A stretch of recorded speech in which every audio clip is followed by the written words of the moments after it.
hi everyone. I didn't prepare anything, so I'm just going to say a little blurb, but I'm very excited to hear some poets. We have 5 people reading, including myself, which will be very fun. We have a poll for best emoticon over there, so vote on that on the way out. Thank you, Olivia. And I'm trying to think of anything else that I have to say, but I don't think there is anything. Check out Tiny College Concerts on Instagram. Woo! Yay! Avery could not be here tonight, but they are with us in spirit. Yeah. Okay. All right. So I will start. This is my first poem called Almost Intermission. Not enough space for everyone. 15 girls crowded around 4 dim vanities, all rushing to coat on the same face, all brushing elbows and giving backhanded compliments, all competing for a glimpse of their own reflection, all their lips puckered as they smear on their moms or sisters or best friends' years-old coral-colored lipstick.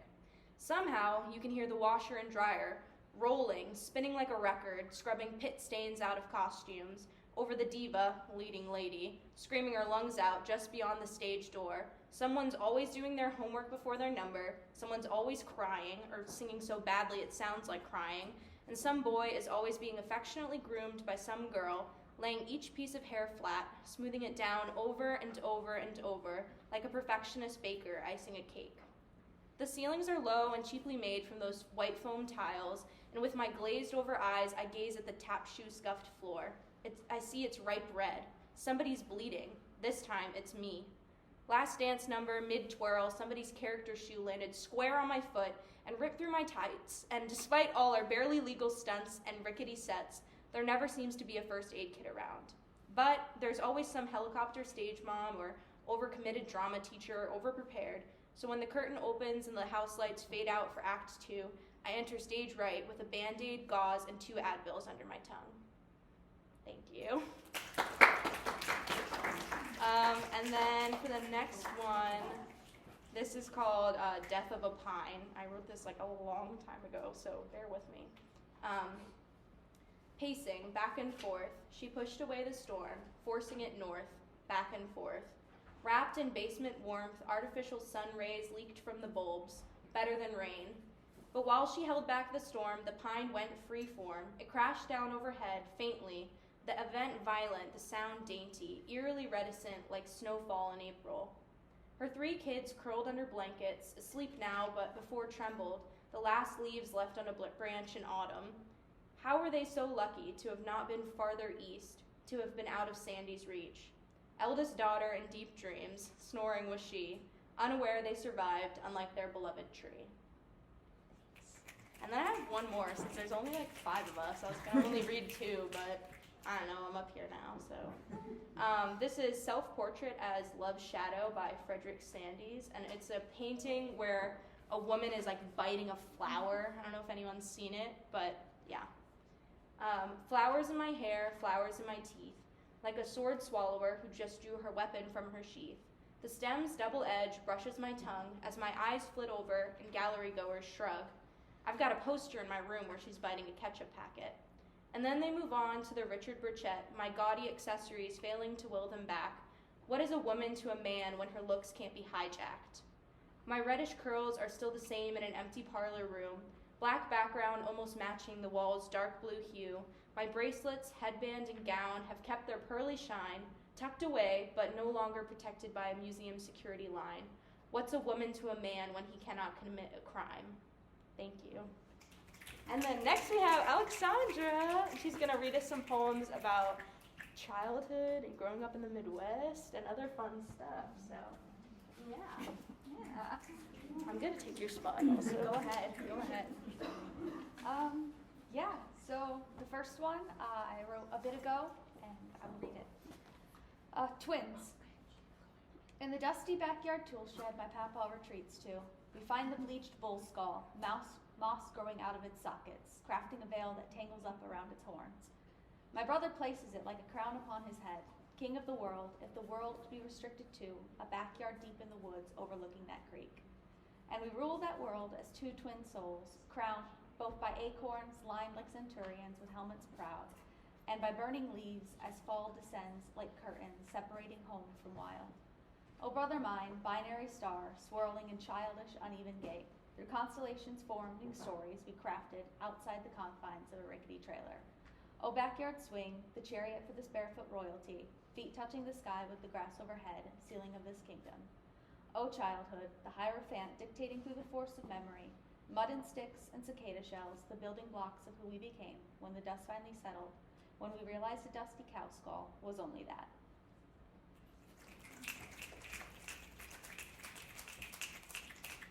And then my second one is Still Life with a PBJ and glass of milk. White bread, Wonder Bread, the only bread that could be that white, plastered with peanut butter and jelly jam, strawberry jam. Delicious, soft, and sticky tacky, sticking to the bread, sticking to the side of the cold glass it crawls down, puddling jewel at the bottom, like a tear against the cold white background of Dairyland's favorite. When I was 13, I tried to make my brother a PBJ because my parents were out looking for jobs in a recession, and all we had in the house was a jar of that 2-in-1 PBJ. And it didn't spread the way I was used to with them separate, so it tore the cheap bread apart, and I created the world's worst PBJ. So bad, my brother could only eat half of it because of the mess it caused, and he reminds me to this day of the time I failed to make an edible PBJ. The brown tones of the family kitchen turned warm by the beam of sunlight coming from the window above the sink, where you could see the yard in which the goldenrod child plays, his sandwich still waiting for him, set atop his milk to keep out the mayflies that cling to every surface in the summer heat. If only we could step back outside the frame. And I have two, so that is it. Up next will be Charlotte. I think we've changed the order around, so it's Miri now. Sorry. Up next bring will that on be you. Miri. Thank you.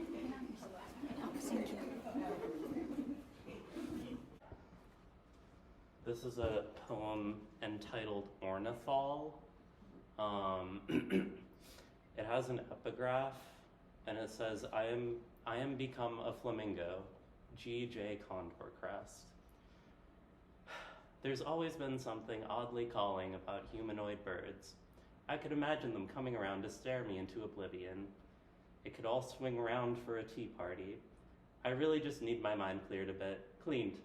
There's something about the crazy eyes of birds, their sharp talons that could stab the shit out of me, their independence, and the cold solitary flights they take.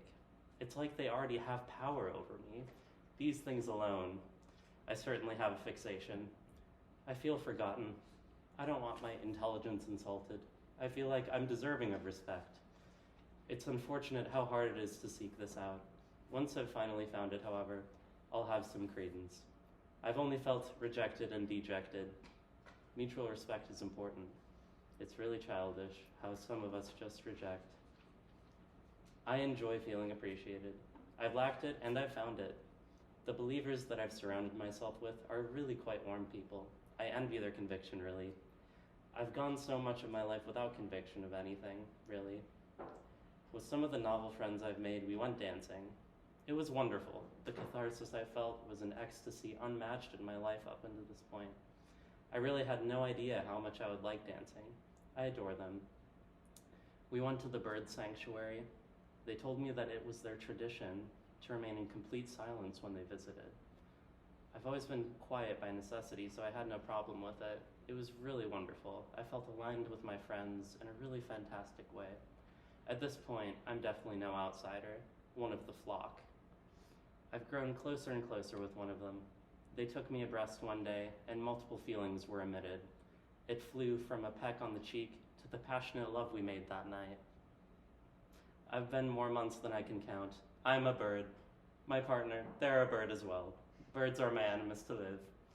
I've started waking up at the crack of dawn, stretching out to my full wingspan, and look upon the horizon. I feel as light as a feather as I take in the smell of morning dew through my beak. My devotion to avians has grown exponentially in the past months. The avian class will be liberated. I'm ready to take flight and to fight for the glory and majesty of birdkind. Yes, all heroes wear wings.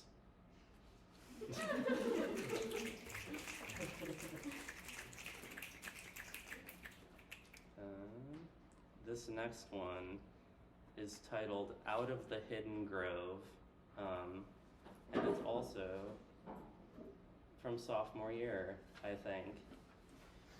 Okay. In the hidden grove sits a girl. She's younger than many her age, and as old as she needs to be, sitting in her ankle-length dress, both legs curve and curl to one side.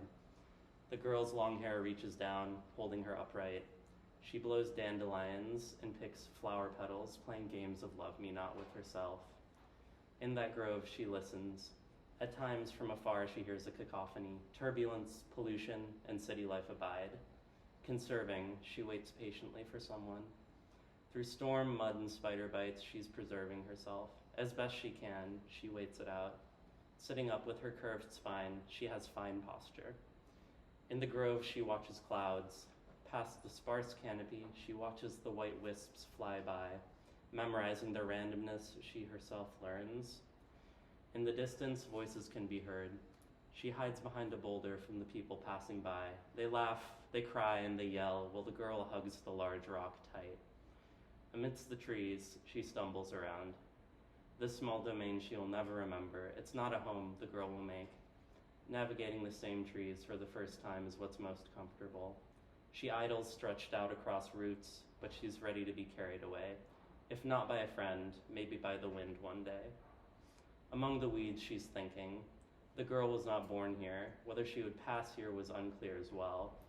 In her solitude, it was often unclear if she was the guardian angel of this grove or sent there to be a friend of flowers.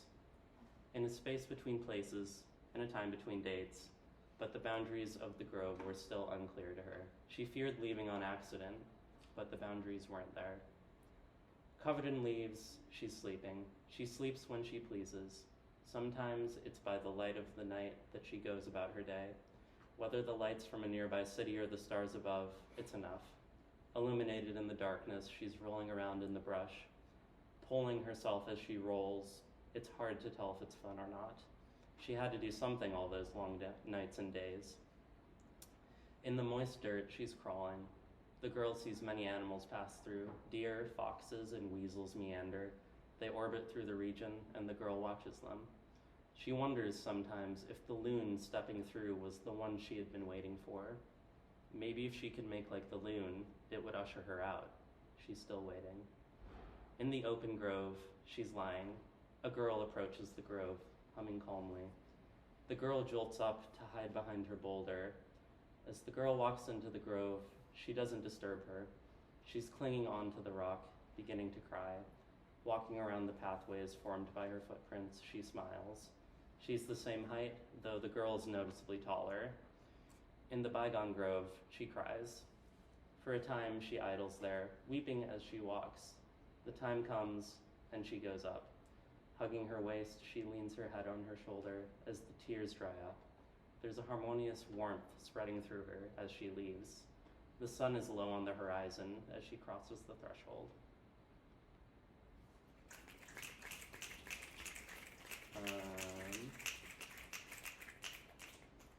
I had one more I thought about reading. I don't know. Maybe I'll do it really fast. Because it's kind of silly. It's called Some Choice Words. All right, here we go.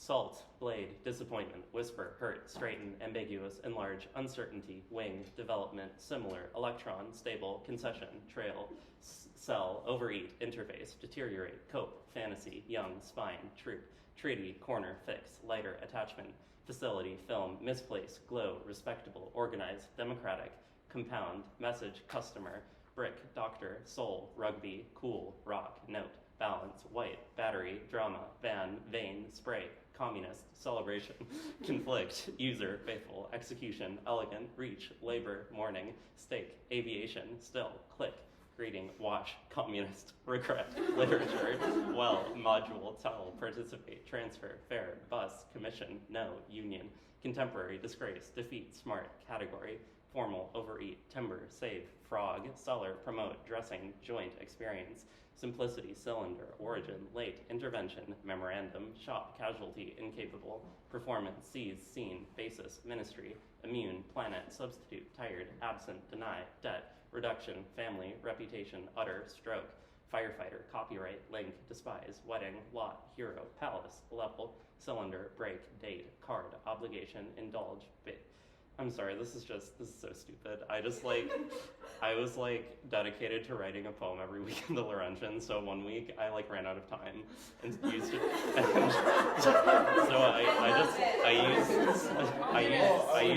I used a random word generator. And I think it's very neat that the word communist came up twice somehow. Anyhow, that's all.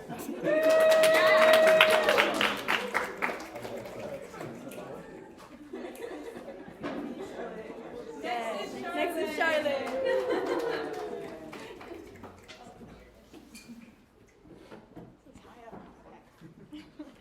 Alright, this one is called Lilies of the Valley. White and linen white, lace and lightest cream, skin and stem, they are everywhere in the languid woods, nodding and praying in their creeping finery. In the little crook of their bodies, their sickle bend, and perfume musk pours syrup with downturned faces to tendrils beneath. Working carefully, but the reaper cannot separate soil from air. They are the story of regeneration, bright, random, toxic seeds, year after year, taken with a serious tone, weeds without mercy, humorless, reverent weeds.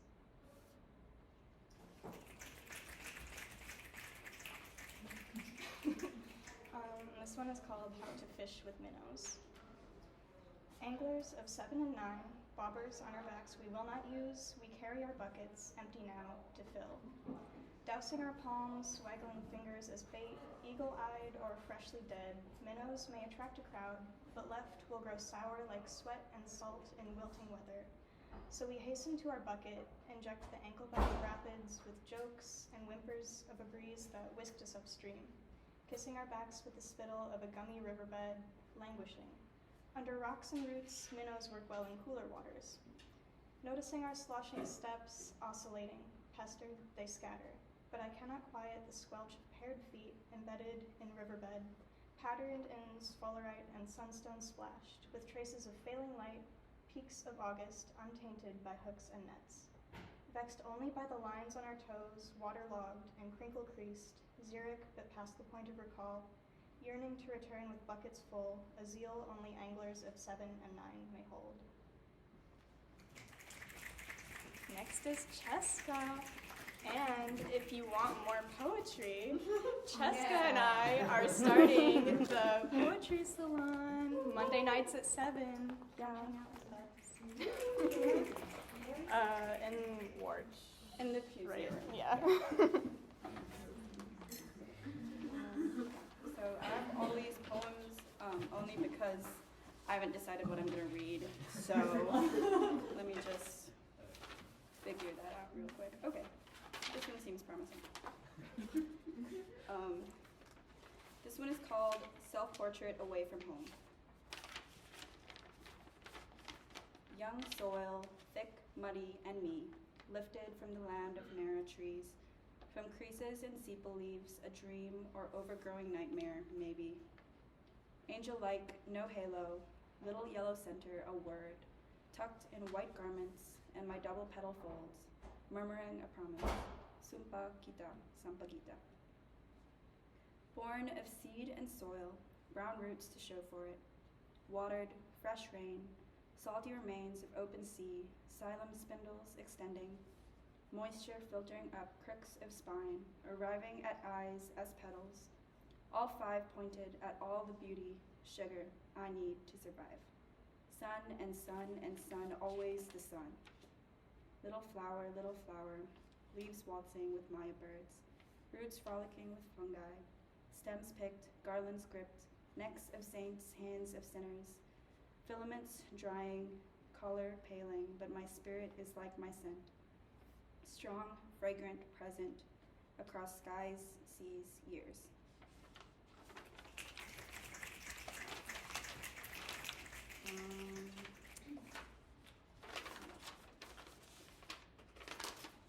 Give me a second.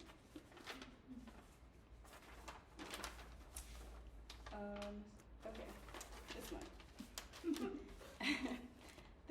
is called Someone Else's Ocean, and this was written after I came back from Bonaire. Yeah. Does it count as crying if my tears dissipate in salt water, the ocean brining my skin? My oxygen tank, a pickle jar pushing air into my lungs, no atmosphere to engulf me, only ocean, tears from a sky who watched as colonizers overtook its lands, blood spilling till marshes ran pink, ran salt, still stayed. What else did they know, did I? What I had as a child, teen, lost in the limbo before adulthood, cradles me now. Different in its comfort, and I try to cry for once before, for it, to it, with it, in it. But the ocean seals my tears until I have only what lies underneath this cold Caribbean water. Life on this island that doesn't gasp for its breath. The sponges soak me up, but everything else I give to this blue expanse, till they dip their hands in these waters, taste my salt on their shores. And I will read one last one. I will read a happier one. This one, I guess, is kind of about Appleton-ish. It's called Praise Be. I walk like a 5-pronged starfish with careful, deliberate steps. This life deserves nothing less. Nothing less than sentences slip-sliding, deluging off my tongue. I love you, you are beautiful, thank you again. I whisper praise in hushed tones, the sound like snowshoe hare footsteps. I say it on a Saturday morning as rain pours down a cafe window, and I'm speaking to the rain while I sip out of a coffee mug, and I'm speaking to the mug also. And I hold its surface tight so I know how oceans feel, warm sun on their water skeletons, giving plankton a chance to grow, to grow, to grow. And my fingers tremble on the white porcelain, but I am thinking it is beautiful because they want to fly, like rumpy bumblebees on gummy sap trees, or on blooms of saffron instead of sticky laptop keys. But praise my laptop too for giving you this poem. And the mug slips out of my fingertips with a sound like trees hitting the ground and a look like muddy brown water and freshly laundered clothes. And I will also praise that. Thank you to the crash and the trees and the spilled coffee and me. The adorations mix and stick to every corner of my mouth till it lights up my esophagus the way rays slowly light up a forest as the sun rises. And I will praise these elsewhere forests and the sun too, because I think of them as I sit on this wooden seat while rain taps Morse code onto glass panes, and it is all so, so wonderful. And people say we are in need of miracles. Someone tell those disbelievers we already have them, tucked like the coffee shop stamp card in the crook of my wallet, the one I probably should have remembered to use. And God, this life is so terribly beautiful, I hope to never leave it. Thank you. And last but definitely not least, we have Olivia Sibbet. Snaps. Thank you, Cesca. Not last. Ella's here. So, Not last. second to last. Olivia. It's still not least. Yes, not second least. No longer last, but all of a sudden least. Okay, I'm going to read 3 poems today, 2 of which are mine, and the last one is one art by Elizabeth Bishop. But I'm going to start with this one called From the Suburbs. San Francisco forbids a grid. Look to the horizon, the sun set, gazing on lines nearly parallel to the west, bleeding into the folding heights. Watch the silver line's circumference when you want to see greenery. Remember yelling in Golden Gate Park when you clambered above 7 feet? The developed, undeveloped enveloped you almost as well as Dad did when you descended the cypress. It's not too hard to find the straight line your parents drove between the curves of the hills, each marching up old brick on the slick smell of unwatered piss. Passed over by another businesswoman who traded her stick shift for a cell phone. Look alongside Ocean's Beach. Imagine your father at 20, swimming against the current to find zen on the waves of Land's End. Think of him leaving the height of that hilled golf course, decade-old sneakers suddenly browned by waterless dust. Think of him trying not to drown, how his preference exchanged from saltwater to stupor between your sea baptism and his wedding day. A poor life in Richmond is generational knowledge. Sibbets find these neighborhoods like pigeons find telephone wires, like yuppies find holes in walls, like you find yourself at the end of H Street, arguing with your mother about words. Height or hate, homeless or unhoused, daughter or dyke.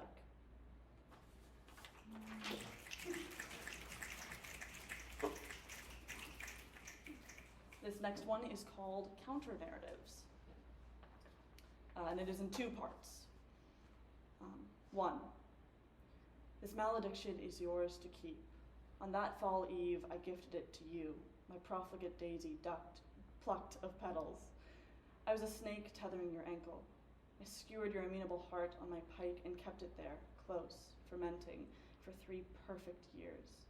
I told you this is love, this is pleasure, and you believed me, for what else can the little match girl do when the cold offers an open palm, but accept truth as it is presented? How else could she get by? 2, how else could I get by? I accept the truth, ghoulish presence, that I had nothing, an X-Acto-knifed canvas. You saw me, a lost child with no pleasure, with no one who believed me. That etching in my skin told me this was love. For 3 years I thought I had perfected it, fermenting my feelings, keeping them inside my amenable heart, which found itself impaled on your track spike soles. You are not a godly man, but declared me, Eve and temptress, devised my fall as my curse, and yourself as my keeper.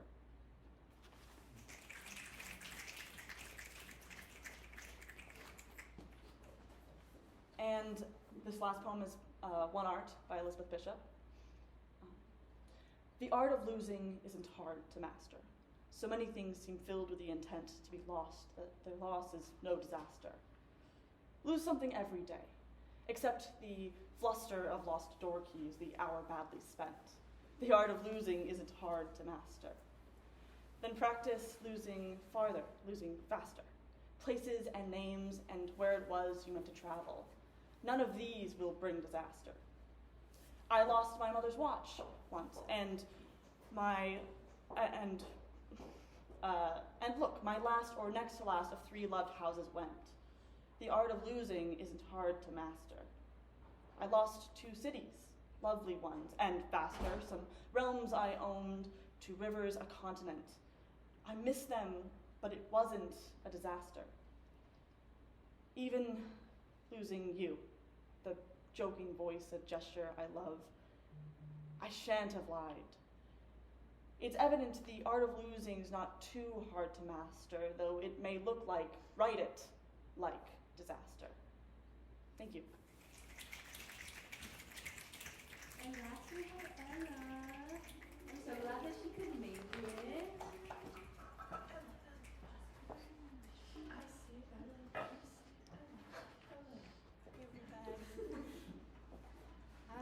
Okay, this first one is pretty recent, so it's still a work in progress. It's called Violence. Do you really think that Eve would still have tasted the apple's flesh if she knew the fate of her daughter's daughters, the fate they suffer at the hands created from the rib that created them? How easy would her choice be then to choose innocence over violence?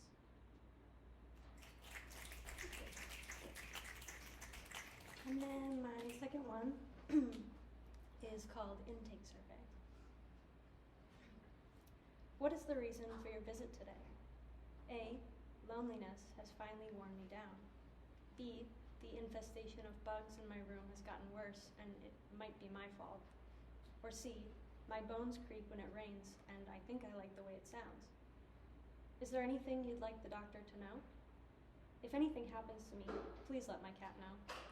B, I am deathly allergic to moving on. C, my own mortality came to me in a dream once. In the past 2 weeks, how often did you feel the presence of the void? A, every other day. B, only when I closed my eyes. C, I just so happen to be the void. Do you take medication or drugs of any kind? A, only on the weekends. B, the voices coming from the river say they'll heal me, but I'm not sure I believe them. C, I'm high on the memory of being loved. Are you ready to finally let go? A, no. B, no. C, no. Thank you. That's all I got. Thanks for coming, Mom.